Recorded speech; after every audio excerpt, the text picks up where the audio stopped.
In this video, let us discuss the answers and solutions of board paper questions of March and July 2019, March and December 2020, September 2021, March and August 2022, March and July 2023 of Science 2 Lesson 1 Heredity and Evolution. तो इस video में Science 2 Lesson 1 Heredity and Evolution का answers discuss करते जो questions board paper में पूछा गया था फ्रॉम मार्च 2019 से लेके जुलाई 2023 तक। फर्स्ट क्वेश्चन जो रहता है राइट द करेक्ट ऑल्टरनेटिव, ये हर एक क्वेश्चन 1 मार्क का है। करेक्ट ऑल्टरनेटिव का first question, dash is a connecting link between annelida and arthropoda. तो इसका ऑप्शन में से करेक्ट आंसर कौन सा है? बी पेरीपैटिस। तो आंसर क्या है? बी पेरीपैटिस। ये मार्च 2019 का बोर्ड एग्जाम में पूछा था और ये टेक्स्ट बुक में पेज नंबर 7 में दिया हुआ है। You can see over here, peripatus is a connecting link between annelida and arthropoda. तो आंसर क्या है? पेरीपैटिस। Choose the correct alternative का second question, that is question B. Transfer of information from molecule of DNA to mRNA is called as dash process. तो इसका answer है option ए transcription. ये मार्च 2020 का board exam में पूछा था और ये आंसर जो है वो पेज नंबर 1 में दिया हुआ है।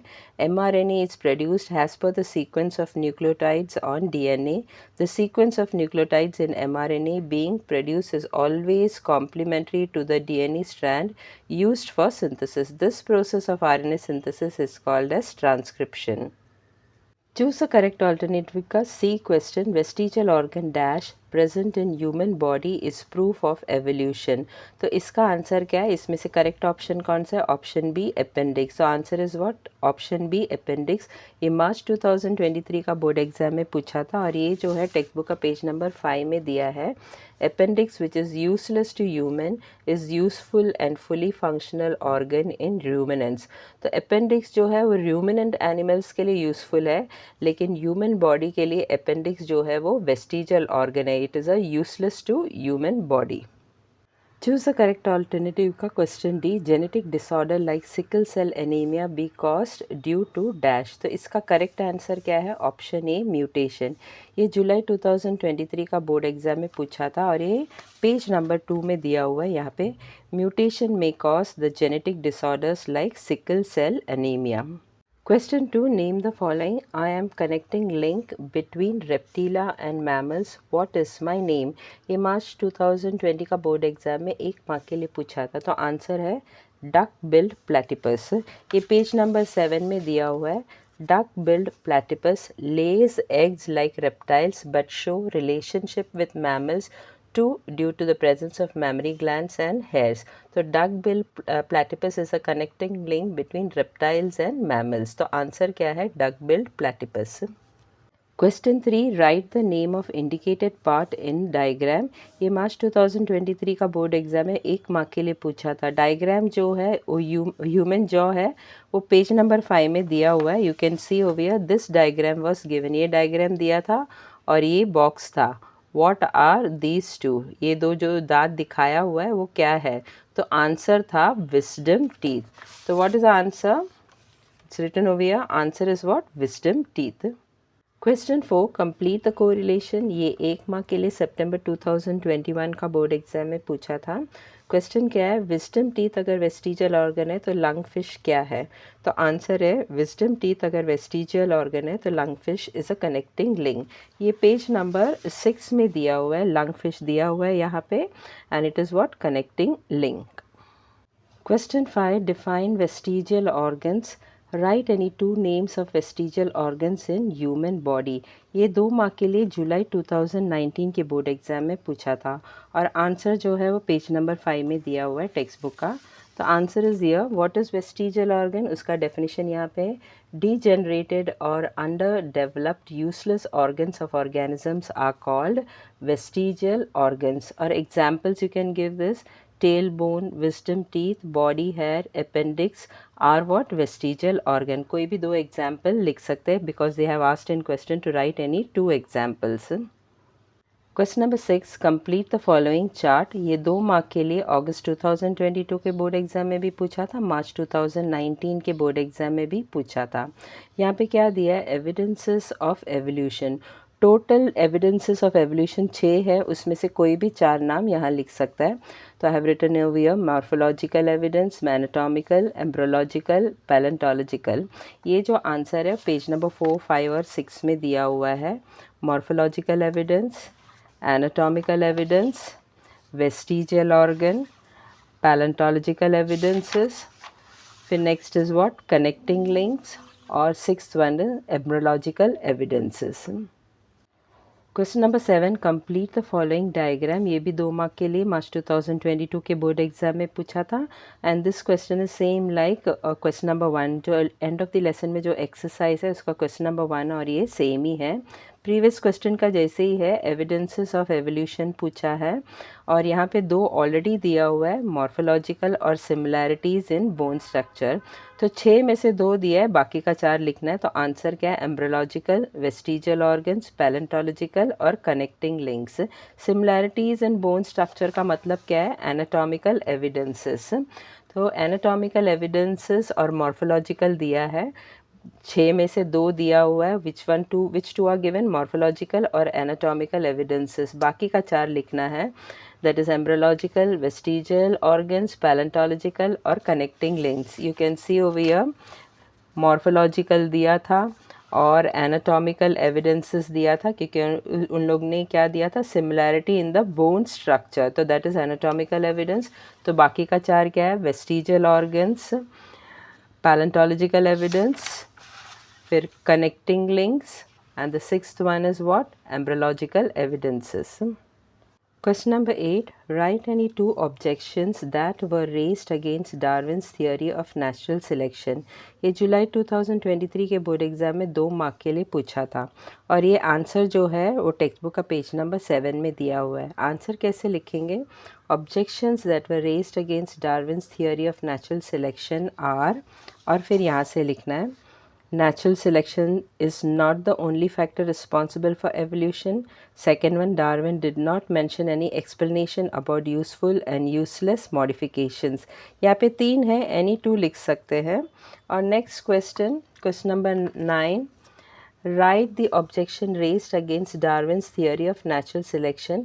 ये मार्च 2022 के बोर्ड एग्जाम में 3 मार्क के लिए पूछा था। Answer you know already, that page number 7 में है।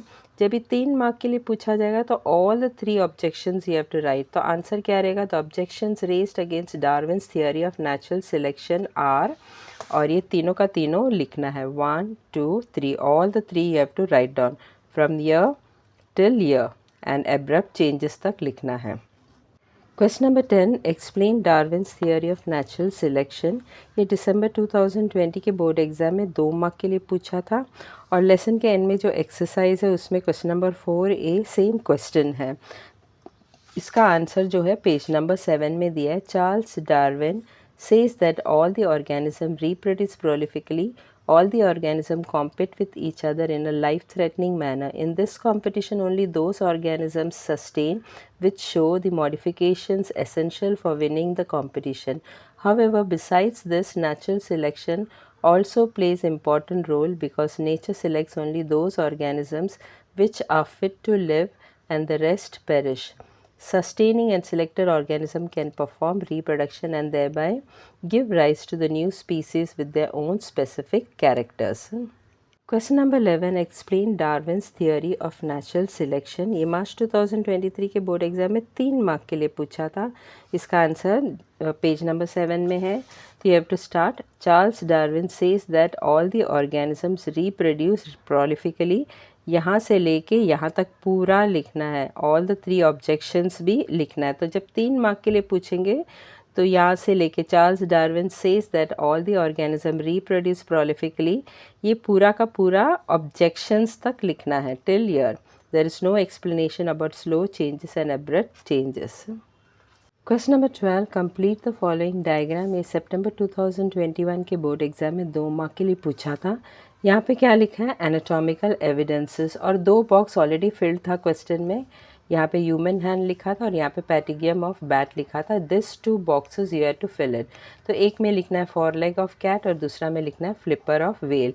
ये जो आंसर है वो पेज नंबर 4 में दिया हुआ है. You can see over here anatomical evidences का ये दिया हुआ था.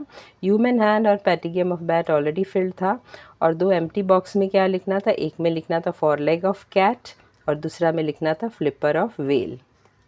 Question number 13, right the scientific name of human being. ये अगस्त 2022 के बोर्ड एग्जाम में 1 मार्क के लिए पूछा था. इसका आंसर है होमो सेपियंस. ये पेज नंबर 10 में दिया हुआ है. Homo sapiens are what, wise man. तो ह्यूमन बीइंग का साइंटिफिक नेम क्या है, Homo sapiens. Question number 14. Explain with suitable examples importance of anatomical evidences in evolution. ये जुलाई 2019 के बोर्ड एग्ज़ाम में 3 मार्क के लिए पूछा था और सेम क्वेश्चन मार्च 2020 के बोर्ड एग्ज़ाम में भी 3 मार्क के लिए पूछा था. क्वेश्चन क्या था, explain the importance of anatomical evidences with example. दोनों क्वेश्चन का आंसर सेम ही है. आंसर टेक्स्ट बुक का पेज नंबर 4 में दिया हुआ है. तो answer you have to write from here. If you carefully observe, there doesn't seem any superficial similarity between human hand, foreleg of ox, flipper of whale, and patagium of bat. Similarly, use of each of those structures is different in respective animals. However, there is similarity in structure of bones and joints in organs of each of those animals.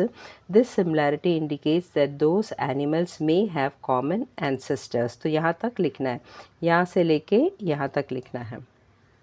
Question number 15 में 3 question पूछा है, A B C. हर एक question का answer के लिए 1-1 mark है. ये मार्च 2019 के बोर्ड एग्जाम में 3 मार्क के लिए पूछा था. आई जस्ट नाउ सेड हर एक क्वेश्चन का आंसर के लिए कितना है, 1-1 मार्क है. फर्स्ट क्वेश्चन क्या है, what do you mean by central dogma. इसका आंसर जो है पेज नंबर 1 में दिया हुआ है. So what is the answer of this. Information about protein synthesis is stored in the DNA, and synthesis of appropriate proteins as per requirement is necessary for body. These proteins are synthesized by DNA through the RNA. This is called as central dogma. Next question क्या है? Question B is what is transcription. उसका भी answer जो है वो page number 1 में दिया हुआ है. तो answer is here. The sequence of nucleotides in mRNA being produced is always complementary to the DNA strand used for synthesis. This process of RNA synthesis is called as transcription. Next number, question number C. What is given over here? What is meant by triplet codon? इसका answer जो है वो page number 2 में दिया हुआ है. तो answer is given in page number 2 on the top. So what's the answer? The mRNA brings in the coded message from DNA. The message contains the codes for amino acids. The code for each amino acid consists of 3 nucleotides. It is called as triplet codon. Question number 16, इसमें 3 question पूछा है. Question ए, B और सी. ये दिसंबर 2020 के board exam में 3 mark के लिए पूछा था. हर एक क्वेश्चन का आंसर के लिए 1-1 मार्क है. फर्स्ट क्वेश्चन ए में क्या पूछा है, डिफाइन वेस्टिजियल ऑर्गन्स. इसका जो आंसर है पेज नंबर 5 में दिया हुआ है, टेक्स्ट बुक का पेज नंबर 5 में. तो what is vestigial organ? Degenerated और underdeveloped useless organs of organisms are called as vestigial organs. उसके बाद क्वेश्चन बी में क्या पूछा है, क्वेश्चन बी में पूछा है write name of any 2 vestigial organs in human body. तो इसका आंसर है बहुत सारा वेस्टिजियल ऑर्गन्स है, जैसे appendix, tail bone, wisdom teeth, body hairs. इसमें से कोई भी 2 लिख सकते हैं. तो you can write down the answer this way. Any 2 vestigial organs in human body are appendix and hairs. Question C क्या पूछा है, explain how one human vestigial organ is functional in another animal. इसका answer है question number C का answer है first point, appendix which is useless to human is useful and fully functional organ in ruminants. और second point है ear pinna is useful in monkeys, cows etcetera for its movement. Question number 17, explain the concept of connecting links with two examples. ये अगस्त 2022 के board exam में 3 marks के लिए पूछा था. इसका जो आंसर है वो पेज नंबर 7 में दिया हुआ है टेक्स्ट बुक का. तो इसका आंसर क्या है? पहले तो डेफिनेशन लिखो कनेक्टिंग लिंक्स का. Some plants and animals show some morphological characters by which they can be related to two different groups, hence they are called as connecting links. अभी क्वेश्चन में ये भी लिखा हुआ है राइट टू एग्जाम्पल. तो first example is what? Example in peripatus characters like segmented body, thin cuticle and parapodia like organs are present which is similar to Annelida. Similarly, these animals show tracheal respiration and open circulatory system similar to arthropodas. This indicates that peripatus is a connecting link between Annelida and arthropoda.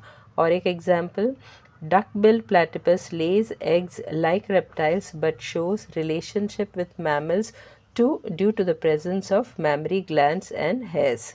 तो any two examples you can give. One more example is given. तो इन तीनों में से कोई भी 2 example you can give. Question number 18, give scientific reason duck-billed platypus is a connecting link. ये जुलाई 2023 के बोर्ड एग्जाम में 2 मार्क के लिए पूछा था. इसका आंसर जो है वो पेज नंबर 7 में दिया हुआ है. You can see over here, duck-billed platypus lays eggs like reptiles but shows relationship with mammals due to presence of mammary glands and hairs. Therefore, then you can write down in the end from the question itself, therefore, duck-billed platypus is a connecting link between reptiles and mammals.